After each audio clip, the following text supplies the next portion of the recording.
Jadi kalau kepercayaan kita di Bali pada umumnya, kalau pura yang tempatnya para pengusaha untuk nunas ijo,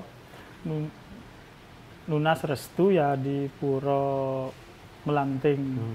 Pada saat kita upacara di kantor ini pun ya kita melakukan persembahyangan ke Puro Melanting yang ada di Karangasem, yang di Selat.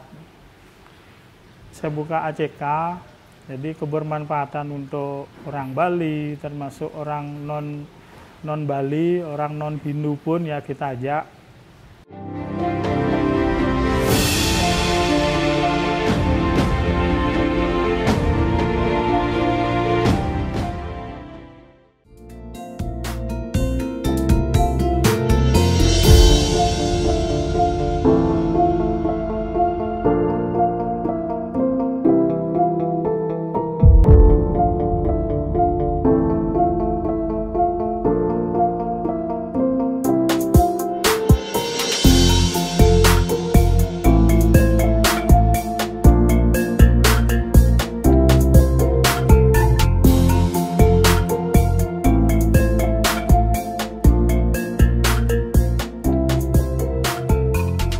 Om Swastiastu, salam rahayu pemirsa Hindu Channel dan umat Hindu yang berada di Bali.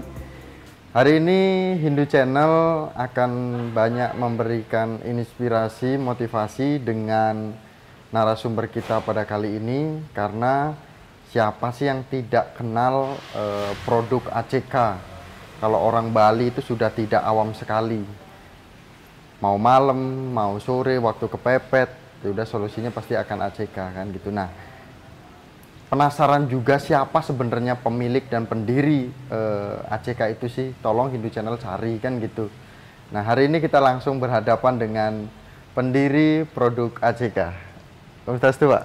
Swastiastu, selamat datang di kantor kami. Selamat datang. Wah, luar biasa Pak, megah sekali nih Pak. Tadi dari luar gapuranya sudah besar sekali, terus masuk ke dalam, karyawannya rapi-rapi sekali. Ya. Nah, dengan Bapak Imade Artane. Ya, betul. Kalau orang Jawa Artana Pak bilangnya. Artana, Indonesia, Enggak. Jawa. Artono kalau Jawa. Artono, oh Artana, Artono. Kalau Indonesia Artana, Artana, kalau Bali Artana. Artono, kalau Bali Artane, kalau Jawa Artono. Nah, ini nama yang selalu menjadi nama panggung siapa nih Pak? Kalau nama panggung sih ya biasa. Nama, jadi keseharian kita di tim juga dipanggilnya Pak D. Pak D. Oh, Pak Made. Karena kita, saya sendiri anak yang kedua, Made gitu kan. Jadi kalau Artana itu lebih mengerucut, lebih teridentifikasi. Tapi kalau Pak Made ACK gitu lebih ini Pak Made ACK. Ya. Pantesan kemarin ketika ketemu, terus di nomor telepon WhatsApp kami itu kami tulisnya Pak Made ACK. Ya, itu kalau nyari udah gampang sekali gitu. Ya. Nah, ini tentu saja menjadikan semangat kami dari Hindu Channel Pak, karena kami juga anak-anak muda. Nah, yang menjadi pertanyaan adalah apa yang melatar belakangi Bapak bisa membangun ACK ini yang kalau tidak salah lebih dari 200 gerai gitu. Ya. Apa yang menjadi latar belakang itu? Oke, baik. Saya cerita sedikit tentang background ya, tentang background saya. Saya dulu pernah bekerja di McDonald. Saya dulu pernah bekerja di sebuah gerai fast food internasional yang terkemuka di Indonesia dan di Bali waktu itu memulainya di tahun 1993. Nah, di situ saya ngelamar sebagai karyawan untuk bidang maintenance. Karena background saya adalah STM listrik. Oh. Gitu. Nah, jauh di belakang, sebelum itu pada saat kecil juga saya berada atau pada saat saya kecil juga saya dari keluarga yang memang rata-rata ekonominya di bawah. Memang background ibu memang berjualan dulu.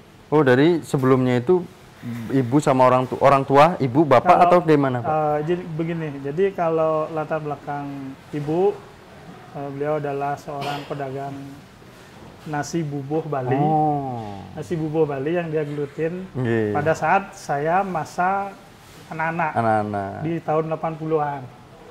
Tahun 80-an saya masih SD, ibu jualan bubur Bali kan yang seperti sekarang kan memang ada banyak bubur, ada bubur ayam yang stylenya mungkin dari Jawa, tetapi bubur Bali ada yang memang ada ciri khasnya. Nah, itu yang beliau gelutin pada saat kecil, pada saat saya kecil. Nah, kalau latar belakang bapak juga pernah menggeluti perdagangan juga. Dulu pernah jualan daging sapi pada tahun itu. Jadi tahun 80-an. Semasa saya duduk di bangku SD. Di waktu itu juga saya pernah diajak sama bapak untuk jualan es minuman. Oh, es minuman. Es minuman yang pakai plastik gitu? Pakai plastik, diisi es batu. Es batunya bukan es cub yang sekarang. Oh. Es batunya itu adalah es balok yang dipecah, yang dihancurkan, ditaruh di termos, masukkan ke plastik, nanti dituangkan minuman, ada minuman kopi, minuman air salak, minuman orson, minuman limun gitu, lemon itu. Ada yang strawberry. Nah, seperti itu. Waktu SD saya pernah diajak jualan seperti itu. Bapak paginya jualan ke pasar, jualan daging sapi, sepulangnya dari pasar, nanti sorenya mencari tambahan dia bapak, tapi saya diajak gitu, saya yang jualan. Oh. Saya yang jualan, ikut dibonceng di belakangnya. Jadi yang dipakai itu motor Honda 70 yang sekarang yang disebut Sepan Ceblok. Jadi itu pun dibuat transportasi waktu itu. Jadi di belakangnya itu dikasih rangsel kanan kiri. Kayak korombong gitu ya, kayak ranjang. Kain. Rangsel terpal gitu, kanan kiri, gandeng kanan, gandeng kiri kan. Yang satu diisi termos, yang satu diisi ember, diisi air untuk nyuci gelas. Di sela-sela ember sama ininya, sama termosnya itu diisilah botol minuman. Nah, kalau jualannya di mana sih saya ininya? Dibonceng kan gitu. Kalau kan masih kecil waktu itu di depan pernah, masih kecil ini di depan dibonceng atau di belakang. Kalau di belakang kakinya ke depan ya, kan nggak bisa masuk ke itunya, sangketnya itu. Ada ransel di sampingnya. Nah, itu yang pernah saya gelutin. Jadi jualannya ke Banjar, ke perempatan gitu. Jadi kalau di Banjar nanti saya jualan, bapak istirahat dia. Banjar daerah mana nih Pak? Ya di Banjar sendiri, di Banjar rumahannya. Daerah Darmus Sabo juga. Satu desa di lingkungan dekat satu desa. Jadi pernah di Banjar Bersih, pernah di Banjar Taman juga pernah. Jadi istilahnya bapak paginya dia ke pasar, setelah siang sorenya itu beliaunya pasti saya ditinggal istirahat dah, rebahan. Di Banjar kan biasa kayak posko gitu, ada gelar taban gitu ya, gelar tiduran orang istirahat zaman dulu tuh di posko, kayak sekarang ada posko tiduran di Balai Banjar gitu, seperti itu. Nah ditinggal, nah saya lah yang jualan di situ. Nah kemudian bisa mendirikan ACK ini mungkin singkatnya gimana sih Pak? Jadi gini, mungkin sudah menjadi niatan sejak kecil. Ketika kita kecil merasa ekonomi orang tua itu terbatas, ya kita harus bisa berusaha bisa lebih dari itu. Lebih dari itu dengan cara sekolah dulu kan gitu. Nah ketika sekolah di SMP, semenjak ditinggal sama bapak pada tahun 1988, nah di situ kan tentu ada titik terendah gitu, yang yang saya harus berusaha gitu. Karena dari ditinggalkannya itu akhirnya Bapak Pak Made yang juga membantu Ibu kan gitu. Membantu Ibu. Nah, Ibu ada juga bibi yang yang berperan. Jadi seolah-olah bibi yang saudaranya Bapak yang tidak kawin. Nah, itu yang yang menopang perekonomian keluarga. Nah, dengan adanya kondisi seperti itu, di mana titik Bapak langsung menentukan saya harus membangun usaha gitu? Nah, tentunya tetap kita melalui jalur-jalur yang memang sudah pada umumnya harus tamat SMP. Setelah tamat SMP harus melanjutkan ke SMA dan waktu itu tidak ke SMA yang umum, tetapi saya sekolahnya ke STM kejuruan, STM listrik. Jadi setelah tamat STM listrik itu dah ada sepupu yang mengajak bekerja ke Kuta, yang waktu itu di Legian. Jadi ada fast food internasional yang baru buka di tahun 92 di Jakarta, dan tahun 93 akan buka cabang di kawasan Legian. Jadi di sanalah mulai saya bekerja sebagai tenaga maintenance di restoran restoran cepat saji di kawasan Legian waktu itu. Sampai di sana juga terjadi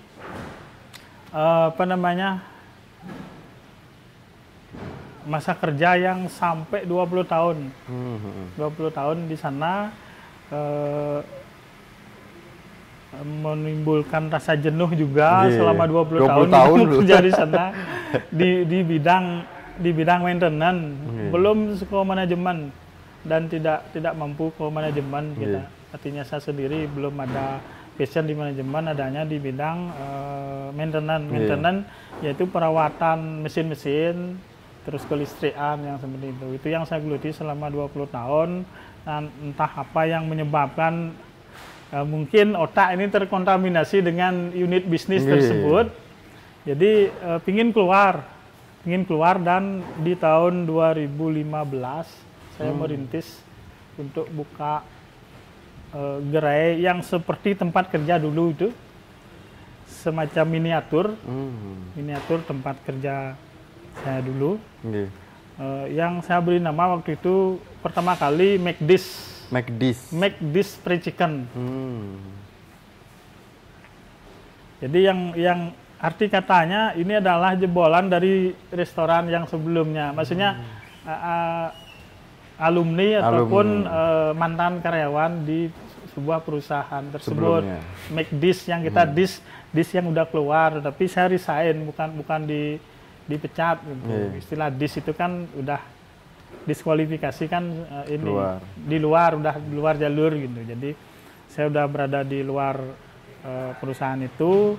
Nah, di 1 April itu saya membuka gerai McD's tersebut. Di awalnya McD's itu adalah cikal bakal dari ACK yang sampai sekarang ini. Dan akhirnya berdiri sampai saat ini itu sekitar 200 lebih.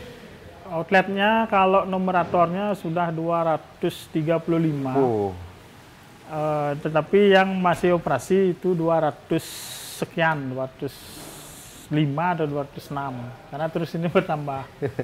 Nah, ini menarik sekali Pak Made, berani mengambil resiko untuk keluar di kerjaan sebelumnya, kemudian mendirikan sebuah produk baru gitu kan, dan dikenal di Bali, bahkan di para mungkin dari mancanegara juga, para turis juga itu kan pasti akan menikmati juga gitu. Nah, di sisi lain apakah ada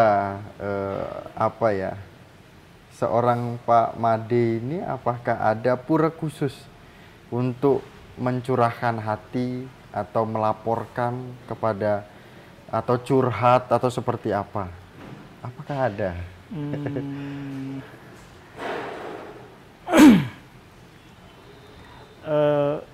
Terlebih dari apa yang kita inginkan. Jadi kalau semacam curhat ataupun doa-doa khusus itu sih sebetulnya tidak ada. Jadi saya sendiri punya keyakinan aja, punya mindset. Nah, ketika kita berusaha pasti ada jalan. Dan siapapun yang meraih sukses pastinya ada banyak hal yang harus dilalui kan gitu. Harus banyak hal dilalui. Semakin berat medannya, semakin kita akan lebih siap menghadapinya kan, seperti itu istilahnya. Kalau kita menuju puncak, mungkin kalau jalannya landai-landai aja mungkin lebih gampang.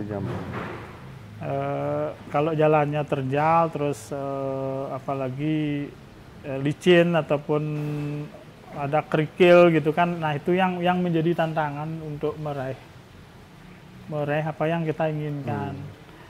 Jadi kalau kepercayaan kita di Bali pada umumnya, kalau pura yang tempatnya para pengusaha untuk nunas hijau, nunas restu ya di Puro Melanting. Pada saat kita upacara di kantor ini pun ya kita melakukan persembahyangan ke Puro Melanting yang ada di Karangasem, yang di Selat. Nah, untuk ini pasti tidak terlepas dari juga doa keluarga, dukungan keluarga kan, seperti itu. Nah, kemudian pada saat itu kita ketemulah di suatu tempat gitu kan. Nah, Bapak ini kok sederhana sekali gitu loh.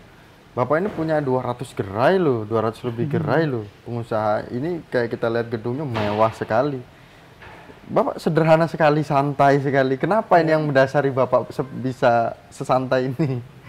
Ya, dasarnya mungkin karena karakternya memang seperti ini. Jadi saya karena dari keluarga yang sederhana, ya sudah terbiasa dengan yang sederhana. Walaupun sekarang saya pegang 200 outlet, tapi tetap kita harus rendah hati. Karena ketika kita rendah hati pasti banyak yang simpati kan gitu. Jadi sama halnya dengan brand itu. Nah, ketika kita bisa melayani dengan baik, kita fokus ke pelayanan, jadi kita akan diperhatikan juga oleh masyarakat. Dalam hal ini ya mungkin saya nggak terlalu ingin menonjolkan diri kan, seperti itu. Jadi kesederhanaan ini mudah-mudahan tetap bisa dinilai sederhana walaupun gimana. Itu udah bawaan saya rasa. Nah, apakah Pak Madi punya prinsip hidup nih yang menjadi acuan sebuah kehidupan? Prinsip hidup Bapak apa sih sebenarnya?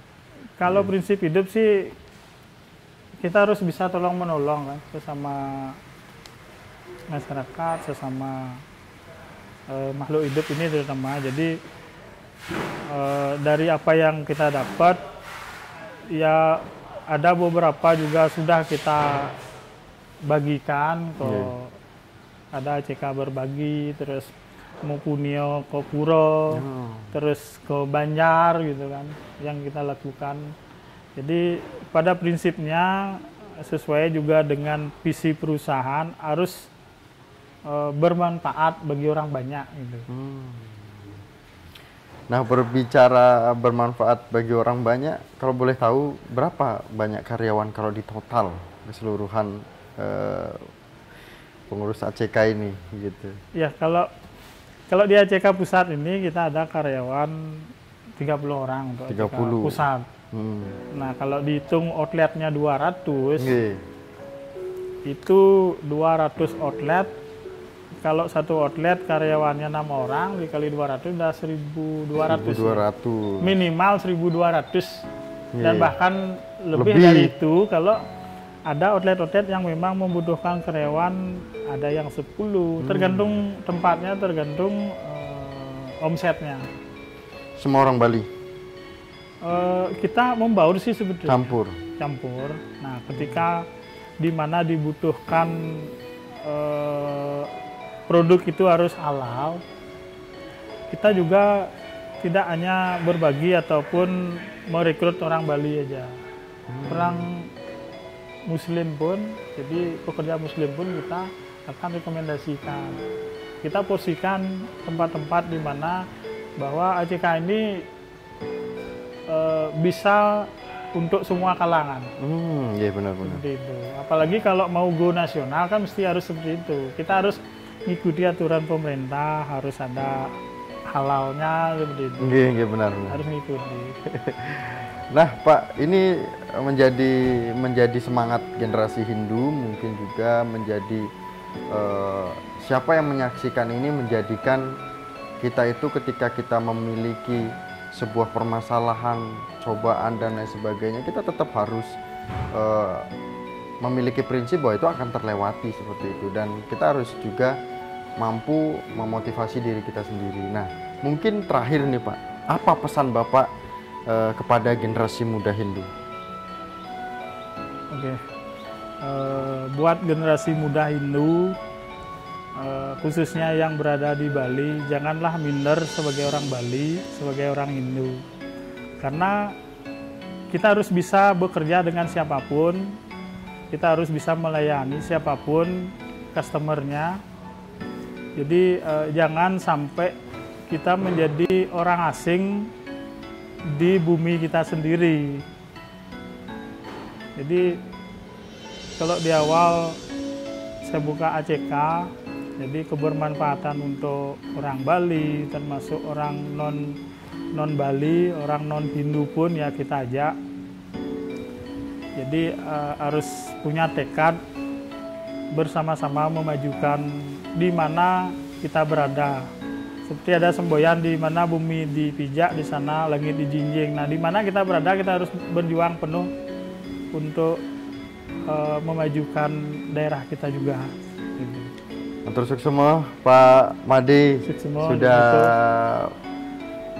memberikan motivasi ke kita semua. Salah satunya Miko juga sebagai anak muda kagum melihat Bapak, luar biasa dari kesederhanaannya yang luar biasa.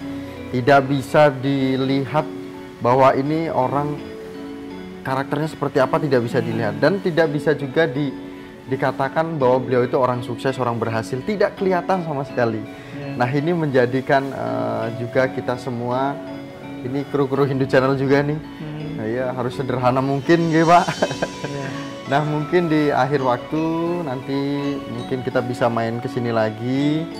Kita nanti akan balik ke Jakarta gitu kan. Kita persilahkan kalau mau datang lagi ya kita akan. Nah, nanti kita mau coba-coba menu-menu ACK kan gitu. Bersama dengan kru Hindu Channel, dan akhir kata kami tutup dengan Paramasanti dengan Bapak Made Hartani. Om Santi Santi Santi. Suksema Pak, suksema.